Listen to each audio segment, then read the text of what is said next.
Hello students, I'm Shashi Sharma back again with the summary of another lesson, the last lesson. This is for class 12th. Now there are two main characters. One is Franz, who is a student, and one is Mr. Hamel, who is a professor who teaches French. Now the story starts with the scene that Franz started for school very late that morning. He was afraid of being scolded because Mr. Hamel was to question them on principles, and he did not know the first word about them. Now, he thought of running away and spending the day out of doors. The warm, bright day, the chirping birds, and the Prussian soldiers drilling in the open field back to the sawmill were tempting, but he resisted the temptation and hurried off to school. There was a crowd in front of the bulletin board near the town hall. He saw the blacksmith. He asked Franz not to go so fast. He assured the boy that he would get to his school in plenty of time. Usually there was a great bustle when the school began, but that day everything was quiet as it was on Sunday morning. So when he reaches there at the gate, he found that there was no commotion. And then he enters the near the notice board, and he saw that the bulletin board, there was a note written. He assured that, it was written that today is the last day for learning French, and after that German will be introduced.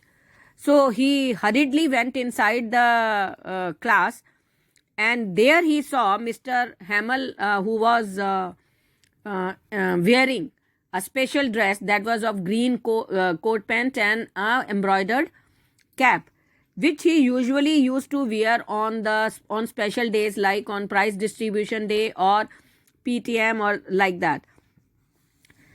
So and the fourth thing which he noticed was that the village people were sitting quietly on the usually empty back benches. Everybody looked sad, and Mr. Hauser Hamel had brought an old primer. Now, Mr. Hamel said that it was the last lesson he would give them. Henceforth, only German was to be taught in the school of Alsace and Lorraine. These two places are the famous places of France. The new master would come the next day. This was their last lesson of French. He wanted them to be very attentive. Franz felt sorry that he had not learned his lessons properly. The idea that Mr. Hamel was going away made the narrator forget all about his ruler and how cranky he was.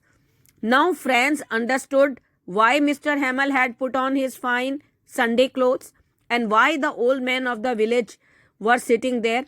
They had come to thank the master for his 40 years faithful service and to show their respect for the country that was theirs no more.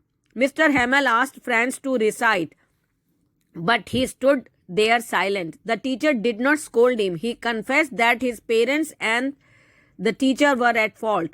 Then he talked of the French language, the most beautiful language in the world, the clearest, the most logical. He asked them to guard it among them and never forget it. Their language was the key to their prison.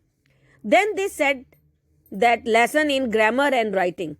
The pigeons cooed very low on the roof. Franz thought if they would make even the pigeons sing in German.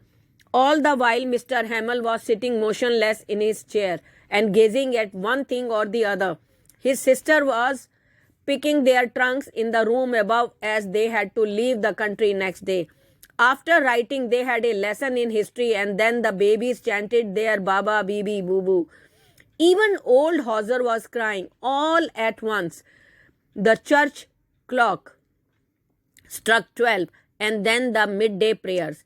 At the same moment, the trumpets of the Prussian returning from drill sounded under the windows. Mr. Hamel stood up. He wanted to speak, but something choked him.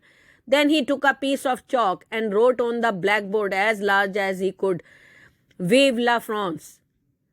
After this, he stopped and leaned his head against the wall. Without a word, he made a gesture with his hand to indicate that the school was dismissed and they might go. And that was the history, that was the summary of this lesson.